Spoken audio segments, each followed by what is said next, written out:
오늘 같이 나누실 말씀은 창세기 30장 25절부터 43절까지 말씀입니다. 창세기 30장 25절부터 43절까지 말씀입니다. 교독하겠습니다. 라헬이 요셉을 낳았을 때 야곱이 라반에게 이르되 나를 보내어 내 고향 나의 땅으로 가게 하시되 내가 내 삼촌에게 물어보고 처자를 내게 주시어 나로 가게 하소서. 내가 왜 삼촌에게 하는 일을 그 삼촌이 아시나이다. 라반이 그에게 이르되 여호와께서 너로 말미암아 내게 복 주신 줄을 내가 깨달았노니 내가 나를 사랑스럽게 여기거든 그대로 있으라. 또 이르되 그의 품삯을 정하라. 내가 그것을 주리라. 야곱이 그에게 이르되 내가 어떻게 외삼촌을 섬겼는지 어떻게 외삼촌의 가축을 쳤는지 외삼촌이 아시나이다. 내가 오기 전에 외삼촌을 쳤더니 어떤 사람에게 이루었으니 내가 이르는 곳마다 여호와께서 외삼촌에게 복을 주셨나이다. 그러나 나는 언제나 내 집을 세우리까. 라반이 이르되 내가 무엇으로 내게 주랴? 야곱이 이르되 외삼촌께서 내게 아무것도 주시지 않아도 나를 위하여 이 일을 행하시면 내가 다시 외삼촌의 양떼를 먹이고 지키리이다. 오늘 내가 외삼촌의 양떼를 두루 다니며 그의 양 중에 아롱진 것과 잠기는 것과 검은 것을 가려내며 또 염소 중에 거미는 것과 아롱진 것을 가려내니 이 같은 것이 내 품삯이 되리이다. 후일에 외삼촌께서 오셔서 내 품삯을 조사하실 때에 나의 어이가 내 대답이 되리이다. 내게 혹시 염소 중 아롱지지 아니한 것이나 점이 없는 것이나 양 중에 검지 아니한 것이 있거든 다 도둑질한 것으로 인정하소서. 라반이 이르되 내가 내 말대로 하리라 하고 그날에 그가 순염소 중 얼룩무늬 있는 것과 점 있는 것을 가리고 암염소 중 흰 바탕에 아롱진 것과 점 있는 것을 가리고 양 중에 검은 것들을 가리고 자기 아들들의 손에 맡기고 자기와 야곱의 사이에 사람이 미리하였고 야곱은 라반의 남은 양들을 치니라. 야곱이 포도나무와 살구나무와 신풍나무의 푸른 가지를 가져다가 그것들의 껍질을 벗겨 흰 무늬를 내고 그 껍질 벗긴 가지를 양떼가 와서 먹기 전에 그 위에 세워 양떼를 향하게 하며 그 떼가 물을 먹으러 올 때에 새끼를 내니 가지 앞에서 새끼를 빼므로 얼룩얼룩한 것과 점이 있고 아롱진 것을 낳은지라. 야곱이 새끼알을 구분하고 그 얼룩무늬와 검은빛 있는 것을 라반의 양과 서로 마주보게 하며 자기 양을 따르고 라반의 양과 섞이지 않게 하며 튼튼한 양이 새끼 뵐 때에는 야곱이 개천에다가 양떼 눈앞에 그 가지를 두어 양이 그 가지 곁에서 새끼를 베게 하고 약한 양이면 그 가지를 두지 아니하니 그렇게 함으로 약한 것은 라반의 것이 되고 튼튼한 것은 야곱의 것이 된지라. 같이요. 이에 그 사람이 매우 번창하여 양떼와 노비와 낙타와 나귀가 많았더라. 아멘. 오늘은 창세기 30장 25절에서 43절까지 본문을 통해 내 고향 나의 땅으로 하는 제목으로 같이 은혜를 나누고자 합니다. 야곱은 우리가 앞에서 보았던 것처럼 바단 아람에서 20년을 보냈습니다. 본문에 보니까 이제 고향으로 가야겠다. 여기에서 우리가 알아야 할 것은 야곱이 바단 아람에 온 나이가 몇 살이냐 하는 겁니다. 바단 아람에 올 때의 야곱의 나이가 77세였습니다. 그러면 20년 동안 훈련을 받았으면 이제 나이가 97세입니다. 이제 고향에 돌아가야 되겠다 하는 것은 자신이 태어난 곳이기도 하고 그 고향에는 사랑하는 어머니가 계신 것도 있어요. 그러나 본문에서 우리가 놓치면 안 되는 것은 야곱은 그것보다 더 중요한 것, 베들에서 만난 하나님과의 약속 때문입니다. 20년 전만 해도 야곱은 잘못된 가치관과 사고방식으로 살아온 사람이었어요. 그런데 20년 동안 하나님의 연단을 받고 난 다음에 이 사람의 가치관과 사고방식이 변하게 됐다는 것입니다. 무엇이 더 중요한가를 깨닫게 된 것이죠. 그러면 과연 하나님은 베델에서 야곱과 어떤 약속을 하셨을까? 창세기 28장 12절, 13절, 14절에 보면 우리는 밤에 환상 중에 야곱의 눈에 천사들이 오르락내리락 하는 것을 보았다고 그랬습니다. 그러면서 하나님이 야곱을 만나주시는 거예요. 평생에 하나님을 만난 적이 없는 이 야곱을 하나님이 만나주셨어요.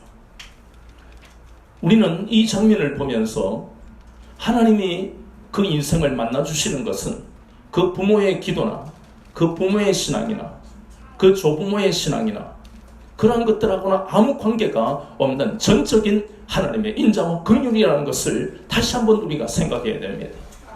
그렇지 않으면 우리는 상당히 위험한 생각을 할 수가 있는 거예요. 그런데 하나님은 야곱이 그렇게 대단한 믿음의 집안임에도 불구하고 하나님을 신뢰하지 않고 만난 적이 없는 그에게 은혜를 베푸시면서 내가 어디로 가든지 너와 함께 하겠다. 그리고 네가 누워있는 이 자리를 너와 내 자손에게 주겠다. 그리고 내 자손들은 땅의 티끌보다도 더 많을 것이다. 얼마나 놀라운 약속을 하셨는지 모릅니다. 그런데 이 약속은 야곱에게 처음 하신 것이 아니지요. 아브라함부터 시작된 것입니다. 창세기 12장 1절에서 3절까지 보니까 아브라함도 야곱과 마찬가지로 하나님과 전혀 관계없이 살았어요. 그 자손이 그 조상들이 셋이잖아요. 셋의 가문에서부터 비롯된 그 자손이지만 그 아버지와 아브라함은 하나님과 관계없이 살았어요. 죄악의 땅에 갈대아인의 우르에서 살 때 하나님은 만나주셨습니다. 네가 네 친척 본토 아비집을 떠나라. 그러면 내가 너를 어떻게 하겠다고요? 창대하게 하겠다. 큰 민족을 이루겠다. 복이 되게 하겠다. 얼마나 놀라운 축복을 하신지 모릅니다. 그의 인생의 결과로 행위로 그 약속을 받은 게 아니라는 것입니다. 아브라함뿐만 아닙니다. 그 아들 이삭도 창세기 26장에서 똑같은 약속을 받았어요. 아브라함과 이삭과 그리고 오늘 야곱까지 이 약속, 하나님이 놀랍도록 그 삶을 인도하신다는 약속을 받은 언약의 계승자들입니다. 이 약속은 한마디로 구약에서는 땅입니다. 너에게 가나안 땅을 주겠다. 그 약속이에요. 출애굽기 3장 8절이나 신명기 8장에 보면 더 구체적으로 그 땅에 대한 말씀이 나와요. 출애굽기 3장 8절에 보면 그 땅은 바로 젖과 꿀이 흐르는 약속의 땅 가나안이다. 그 땅을 너와 내 자손에게 주겠다고 약속하셨습니다. 그런데 그 약속은 거기에서 끝나는 것이 아니고 오늘날 우리에게까지 이어지고 있다는 것입니다. 저와 여러분이 그 약속을 받은 하나님의 백성이 되었다는 것이에요. 그 근거는 출애굽기 6장 2절부터 8절에 보면 대단히 중요한 말씀이 나옵니다. 그 약속에 감춰져 있는 복음의 비밀이 출애굽기 6장 2절에서 8절에 나옵니다.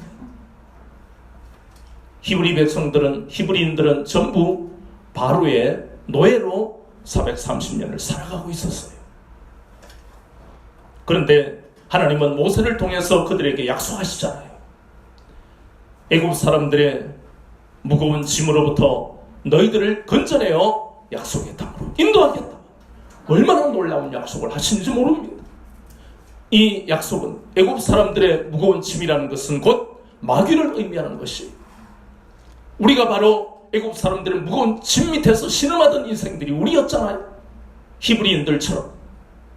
그런데 거기에서 하나님은 강한 손으로 펴신 팔로 히브리인들, 이스라엘 백성들을 건져내신 것처럼 우리를 건져내신 것입니다. 그래서 우리가 아브라함, 이삭, 야곱과 똑같은 약속을 우리도 받았어요. 그 근거가 바로 갈라디아서 3장 13절, 14절입니다. 그리스도께서 우리를 위하여 저주를 받은 바 되사 율법의 저주에서 우리를 속량하셨으니 기록된 바 나무에 달린 자마다 저주 하나 있는 자라 하였습니다. 그 저주를 끊어오시고 난 다음에 14절에 아브라함의 복을 우리에게 주기로 약속하셨다는 겁니다. 그 아브라함의 복이 창세기 22장 18절에 내 씨로 말미암아 천하 만민이 복을 받을 것이다. 그것이 이삭과 야곱에게 계속해서 약속이 이어지고 있잖아요. 창세기 28장 14절에 보면 야곱에게도 똑같은 약속을 하십니다. 너와 내 자손으로 말미암아 모든 사람들이 복을 받을 것이다. 그것이 우리에게도 이어진 것입니다. 얼마나 놀라운 약속입니까? 그 약속이 예수 그리스도 안에서 이루어져 가고 있잖아요. 그것이 바로 앞에서 우리가 봤던 장자권의 약속이었잖아요.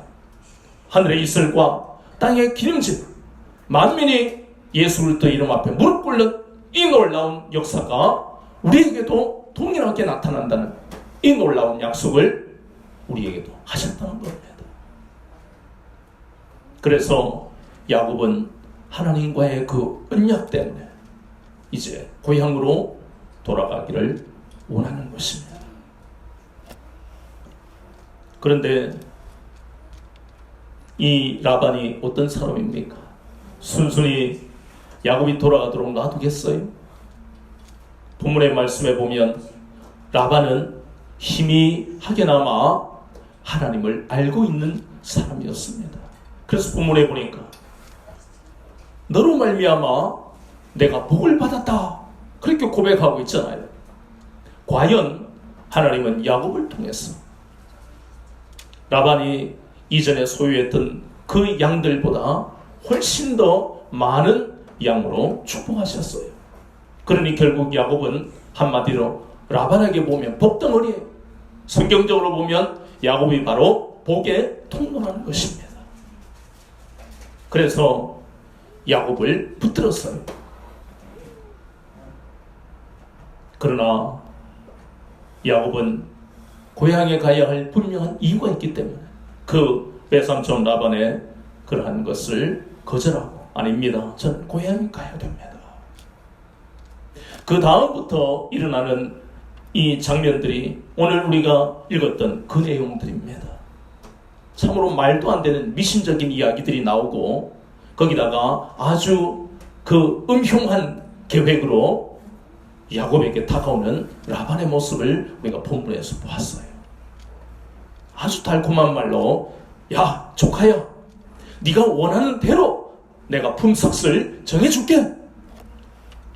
야 20년 동안 얼마나 품삯을 변개했는데 외삼촌의 그 비열하고 야비하고 이기적이고 욕심 많은 그 삼촌의 입에서 이 말이 나왔을 때 보통 사람 같으면 감격이 되잖아요. 그래 이제야 내가 내 노력하고 고생한 보람이 있겠다. 그러나 야곱은 그렇게 생각하지 않았습니다. 세상에서 우리가 한 10년 한 우물을 파면 그 사람은 전문가가 되죠. 하다못해 도둑놈도 도둑질할 때 한 10년 도둑질하면 저 집에는 돈이 없겠어. 저 사람은 비록 보기에는 어수룩해 보이도 지갑에는 빳빳한 신권이 많을 거예요. 돈 냄새를 맡는다 하잖아요. 세상도 이렇게 한 10년 자기 일을 하면 전문가가 됩니다. 저는 1년에 한 2번 정도 구두를 닦는데요. 한 6개월치를 닦는 거예요. 뭐 닦아서 제가 어디 나가야 될 일이 없으니까 좀 더럽다 싶으면 6개월에 한 번씩 닦습니다. 구두 닦으러 가보면 그분들 하는 이야기가 이분은 뒷굽을 오른쪽이 닳았고 왼쪽이 닳았고 뒷굽을 보면 그 사람의 성격과 기질을 좋아하는 것들 다 알 수 있대요. 구두의 모양을 보고 그 사람의 성격을 파악해낸다 그럽니다. 그런데 하물며 영적인 하나님의 연단을 20년을 받은 이 야곱은 이제 옛날의 그 야곱이 아닙니다. 이 사람은 이제 믿음의 사람이 되었고 그리고 기도의 사람이라는 새 사람이 되었다는 것입니다. 욥기서 23장 10절을 보세요.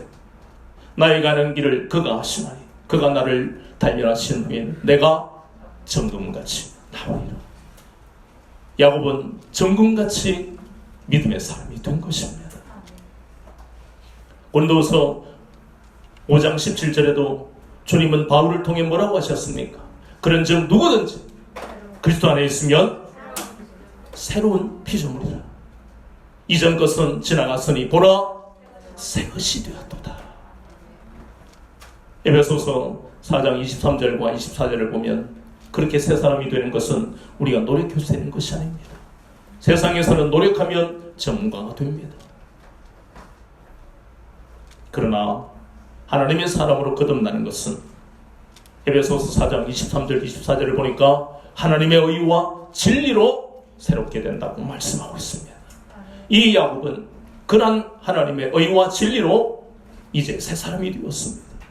새 사람이 된 그런 차이는 어디에서 옵니까? 자신의 힘으로 살아가던 인생에서 하나님이 주시는 지혜와 능력으로 살아가는 인생이 되었다는 것을 의미하는 것입니다. 하나님이 지혜를 주시니까 야곱은 외삼촌 라반의 그 말 속에 흉계가 있는 것을 파악했다는 것입니다. 그러면서 하나님은 야곱에게 지혜와 총명을 주셔서 오늘 우리가 본문에 읽었던 대로 외삼촌 이제 나에게 품삯을 허락하신다 하셨사오니 이 양떼 중에 앞으로 점 있는 것, 검은 것, 아롱진 것이 나오면 그것이 다 내 품삯이 되기를 원합니다. 이렇게 제안을 한 거예요. 우리가 이것을 봐도 이해가 안 되는 게 그렇게 될지 안 될지를 알 수가 없는데 왜 이렇게 어리석은 말을 했을까? 우리도 의문을 가지는 거예요. 그런데 계산에 빠르고 야비한 라반은 야, 이 어리석은 놈 속으로 잘 됐다. 아롱진 것, 점 있는 것, 검은 것 이런 것을 전부 다 거기에서 양떼 속에서 다 뽑아서 다 빼내버리고 아들들에게 다 넘긴 거예요. 거기다가 안심이 안 되니까 지금 야곱이 기르고 있는 이 양떼하고 라반하고 거리를 사흘 길이나 되는 거리를 두고 완전 격리시켜버리는 거예요. 세상에 이런 악랄한 외삼촌이 어디 있습니까? 자신의 입으로 품삯을 정하라고 해놓고 그 품삯이 될 만한 점 있는 것, 검은 것, 아롱진 것 그것이 태어나지 않도록 원천 봉쇄해버리는 거예요. 지난 시간에 우리가 보았던 사무엘하 12장 5절이 생각나지요? 때려 죽일 놈, 못돼 처먹은 놈. 자, 성경을 우리가 읽다 보면 이 외삼촌 라반 같은 인물이 얼마나 많이 나오는지 모릅니다. 근데 그게 성경 속에서만 나옵니까? 저와 여러분이 살아가는 이 세상에서도 자주 만나는 사람들이에요. 여러분이 직장 생활을 하거나 공동체 생활할 때 이런 사람들이 어쩌다가 나오는 게 아니고 자주 만나요. 악랄한 인간들입니다. 자신의 이익을 위해서는 수단 방법을 가리지 않는 인물들이에요. 죄의식도 없습니다. 사람이 그런 일로 자살을 해도 세상 표현으로 쌩까버립니다. 우리는 이해가 안 되지요. 그런데 그렇게 하는 데는 다 성경을 보니까 이유가 있다고 하나님 우리에게 말씀하고 계시잖아요. 그런 흉악한 계획을 가지고 우리에게 다가오는 것은 창세기 3장 4절 5절부터 우리에게 말씀하셨어요. 옛 뱀은 아담과 하와에게 오늘날 우리에게도 다가왔어. 야, 저 선악을 하는 나무 열매를 하나님을 먹지 말라 하셨어? 먹지 말라 하셨어. 에이, 아니야. 그거 먹어도 돼. 먹으면 죽는다던데. 아니야, 안 죽어. 이 마귀라는 피조물은 능력이 있기 때문에 보통 사기꾼하고 비교할 수 없는 능력이 있어요. 다 넘어가게 돼 있습니다. 넘어갔습니다. 옛 뱀이라 부르는 이 마귀가 아담과 하와뿐만 아니라 오늘날 우리에게도 달콤한 말 먹어도 돼, 그 행동 해도 돼 라고 이야기합니다. 모두가 넘어가게 돼 있어요. 고린도후서 4장 4절에는 분명하게 다시 한번 창세기 3장 4절 5절의 말씀을 풀이하고 있어요. 고린도후서 4장 4절이 무엇입니까? 이 세상의 신은 믿지 않는 자들을 혼미하게 하여 그리스도의 영광의 복음의 광채를 보지 못하게 만든다. 창세기의 그 장면이 그대로 복음으로 풀이되고 있잖아요. 그래서 여러분이 같이 살고 있는 가족 중에 예수님을 안 믿는 사람들은 모두가 마귀에 의해서 혼미한 상태로 있기 때문에 그래서 여러분과 말도 안 통하고 행동이 다를 수밖에 없습니다. 특히 한국은 이 혈연에 대한 관계가 세상 어느 나라보다도 강하기 때문에 가족 문제로 인해서 신앙생활하기가 대단히 어렵습니다. 그런데 끊임없이 말씀을 봐야 하는 것은 내 사랑하는 가족이지만 예수님을 지금 믿지 않고 있으면 그 사람의 지금 심령의 상태가 어떻다고요? 혼미하다. 혼미. 그 사람이 유학을 갔다 왔든 대학원을 진학했든 전혀 그런 것과 관계없이 영적으로 혼미하다는 것이 혼미하기 때문에 혼미한 행동을 하고 혼미한 말을 하는 겁니다. 세상 도덕과 윤리는 잘 알고 있지만 인생의 어떤 행동과 가야 할 길은 전혀 모르고 있는 것이고 내 한마디 하는 말이 다른 사람에게 어떤 상처가 되는가는 전혀 생각하지도 않고 모르는 것이 그것이 바로 혼미한 겁니다.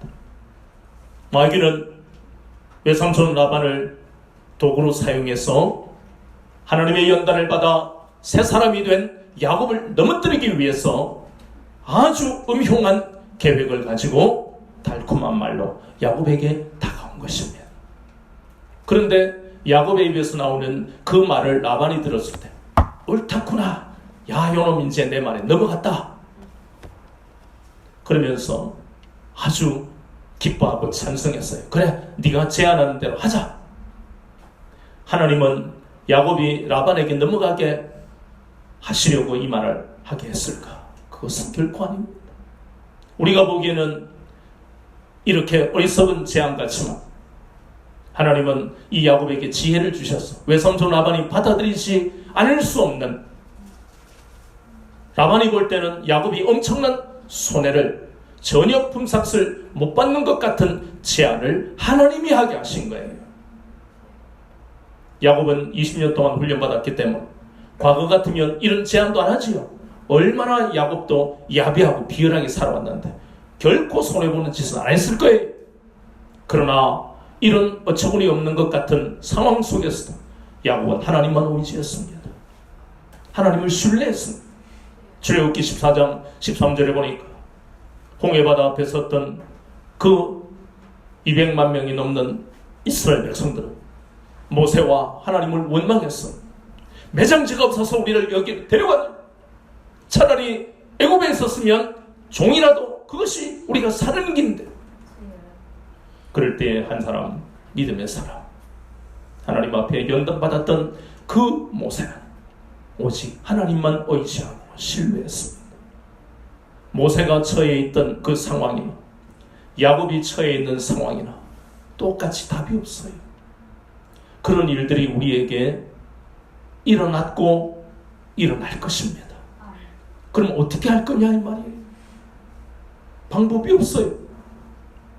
권력으로요, 인맥으로요, 물질로요 해결 안 되는 문제들이 일어났고 일어난다는 것입니다. 그런데 성경을 통해 하나님 우리에게 답을 주시는 거예요. 모세가 백성들에게 뭐라 그랬습니까? 너희들은 이제 하나님이 하실 일을 바라보라. 믿음이 없으면 이런 선포를 못합니다. 선포는 믿음이라는 능력으로 입에서 나와지는 거예요. 야곱도 하나님 앞에 은혜를 받았기 때문에 그러한 제안을 하면서도 하나님이 오면 방법으로, 기이한 방법으로 나를 인도하실 것을 굳게 믿었다는 것입니다. 그래서 나온 방법을 보세요. 이거는 이스라엘이나 고대 근동의 사람들이 흔히 하던 미신적인 방법이에요. 버드나무, 살구나무, 신풍나무에 껍질을 벗겨놓고 양떼들이 오는 그 시냇가에 세워놓고 양떼들이 그것을 보게 만드는 거예요. 그래서 그걸 보다가 임신하면 얘들이 얼룩진 것, 아롱진 것, 점 있는 것, 뭐 이런 것들이 나와요. 참 황당하지 않냐면 무슨 만화도 아니고. 만화 같으면 이런 일어날 수 있지. 근데 성경은 이런 것들을 황당하다고 말씀하고 있지 않습니다. 이런 것들은 기이하다고 말씀합니다. 신명기 29장 29절을 보면 하나님은 오묘하게 역사하시는 분이시라고 말씀하고 있어요. 우리의 인생을 하나님은 이렇게 오묘한 방법으로 인도하신다는 것을 야곱을 통해 우리에게 보게 하시는 겁니다. 아까 그랬잖아요. 야곱이 처해 있는 상황이나 모세가 처해 있는 상황은 정말 자살하고 싶은 상황이에요. 오늘날 많은 사람들이 권력이 있고 권력의 정점에 있었고 그리고 물질이 있었는데도 다음날 신문에 보면 누구누구 자살했다. 그래서 사람들은 죄를 저지르고 난 다음에 자살하는 그 사람들을 동정하기는커녕 제일 쉬운 방법으로 갔네. 신문에 댓글에 그래 나오잖아요. 책임도 안 지고 갔네. 그런데 그 자살한 사람들을 보면 하나같이 하나님이 그 인생 중에 얼마나 많은 신호로 그를 불렀겠습니까? 그러나 그들은 자신들이 가지고 있는 것으로 인생을 자만했기 때문에 막바지에는 자살이라는 방법, 가장 비겁하고 어쩔 수 없는 자살이라는 방법을 택했다는 것이에요. 모세와 야곱도 자살해야 되는 상황을 만났지만 그러나 하나님의 자녀가 택하는 방법은 어떻게 다른가를 우리에게 보게 하시는 겁니다. 인생은 만만하지 않습니다. 저나 여러분이 산 인생만큼 인생의 파도가 있었어요. 그것을 이길 수 있는 인생은 아무도 없어요. 그때마다 하나님은 우리에게 그 선하심으로 그 약속의 말씀이라는 그 말씀을 신실하심으로 우리를 인도하셨습니다. 물론 때때로 우리가 믿음이 있어서 확신을 가지고 하나님을 바라보기도 했지만 그러나 대부분은 우리가 헷갈리고 우리는 포기하고 싶은 환경이 더 많았다는 것을 우리는 고백해야 됩니다. 그럼에도 하나님은 저 430년 동안 애굽의 노예 생활을 하던 그 이스라엘 백성들 강한 손으로 펴신 발로 그들을 인도하셨던 것처럼 하나님은 베델에서 만나서 언약을 하신 그 하나님은 이렇게 악랄한 흉악한 계획을 가진 이 라반으로부터 하나님은 하나님의 오묘한 방법으로 기이한 방법으로 야곱을 건지셨습니다. 43절을 보니까 건지신 정도가 아니 비록 미신적인 방법일지 모르지만 하나님이 역사하시니까 말도 안 되는 그런 방법으로도 하나님이 아롱진 것, 점 있는 것, 검은 것들이 얼마나 많이 나왔으면 거기다가 약한 놈은 라반 거, 튼튼한 놈은 야곱 거. 40분을 보니까 소와 양 때뿐만 아니라 또 종들과 나귀와 수십 많은 그러한 축복을 하나님 이 야곱에게 하셨다. 참 놀랍지 않습니까? 우리는 저를 보세요. 우리는 이 한 사람의 인생을 향한 하나님의 놀라운 그 계획과 그리고 그 섭리를 보면서 참 야곱이 하나님 앞에 한 것은 하나도 없습니다. 야곱이 이룬 두 때나 이루는 거부가 되는 복을 받아야 될 이유가 전혀 없습니다. 어떤 사람은 이렇게 생각할 수 있죠. 우리 할아버지 때 믿음이 참 좋았기 때문에 할아버지가 얼마나 많은 일을 하셨는지 모릅니다. 교회도 세우고 선교사님들도 없고 그래서 손자인 제가 복을 받는 것입니다. 택도 아닌 소리. 복을 받는 이유는 그가 믿음을 지켰다면 복을 받는 것이지만 믿음을 지키지 않으면 하나님을 단독자로 만나야만 복을 받게 돼 있어요. 그리고 비록 그런 것들이 복을 여러 가지로 할아버지로 인해서 받았다 할지라도 자신의 복이 아닌 것은 얼마 안 가서 무너지게 돼 있습니다. 그래서 윗대에 누가 잘 믿었다 하는 것은 그냥 감사의 제목으로만 기억하시고 그것은 남들 앞에 자랑을 하지 마세요. 정말 스스로를 돌아보며 야곱처럼 하나님도 없이 살았던 인생을 전적인 하나님의 은혜로 나를 만나주셔서 만나주신 것뿐만 아니라 감당할 수 없는 복을 주신 그 하나님의 은혜를 늘 기억하고 감사하며 살아가야 하는 것이 진정한 신앙인의 모습입니다. 야곱이 고향을 그리워해서 그 라반의 음흉한 계획을 하나님의 은혜로 그 진짜를 간파하고 계속해서 고향을 향해 나아가기를 원했던 것처럼 이 땅의 성도들은 천국을 사모하고 소망해야 합니다. 히브리서 11장 6절을 보니까 너희들은 본향을 사모하라. 분명히 주님은 명령하시잖아요. 사모하라. 본향은 본래의 고향이라는 뜻이잖아요. 우리는 출애굽기 2장 22절을 보면 이 땅에 사는 인생이지만 나그네라고 분명히 말씀하고 있습니다. 모세는 첫 번째 아들의 이름을 게르솜이라고 지었어요. 히브리어로 보면 게르 하는 것은 나그네를 의미합니다. 솜 하는 것은 이곳이라는 뜻이에요. 그럼 게르솜 하는 것이 바로 무슨 뜻입니까? 이곳에서 우리는 나그네가 되었다. 이름이 그 의미를 가집니다. 출애굽기 2장 22절에서 시편 119편 19절에도 나그네라고 말씀하고 있습니다. 그러나 베드로전서 2장 11절이나 히브리서 11장 6절에 보면 우리는 본향을 사모하는 나그네라고 분명하게 세상의 나그네와 완전히 다른 것입니다. 그래서 여러분들은 잘 모르겠지만 50이 넘은 사람들은 옛날 그 우리나라 노래들을 보면 다 하나같이 이 땅에 그냥 왔다가 그냥 가는 것, 전부 노래들이 가는 것밖에 없습니다. 찬바람이 싸늘하게 이러다가 스치고 하다가 가버리는, 전부 가는 거예요. 그러니 간다는 것은 바로 죽는다는 것을 의미하는데, 세상 노래와 그리고 CCM이나 찬송가가 다른 것은 그들에게 간다는 것이 일반화된 것이 뭐냐? 그것은 바로 천국 소망이 없기 때문에 그들이 가는 곳은 지옥이, 저승이, 우리가 가는 곳은 천국, 본래의 고향인 본향입니다. 완전히 다른 것이에요.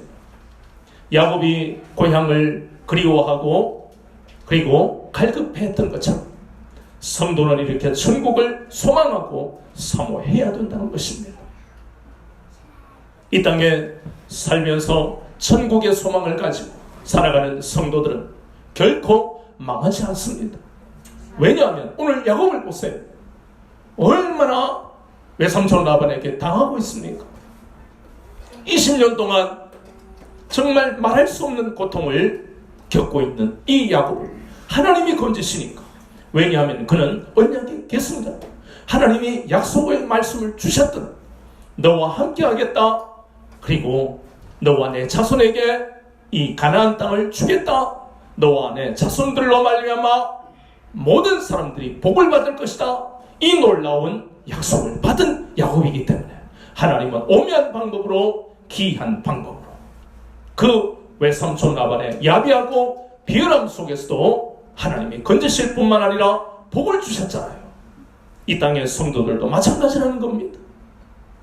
하나님이 천국 소망을 가지고 이 땅을 살아가는 성도들에게 오묘한 방법으로 성도들의 삶을 책임지신다는 것입니다. 출애굽기 12장 35절에서 36절 말씀을 보면 하나님이 약속하신 말씀에 증거가 나오는 거예요.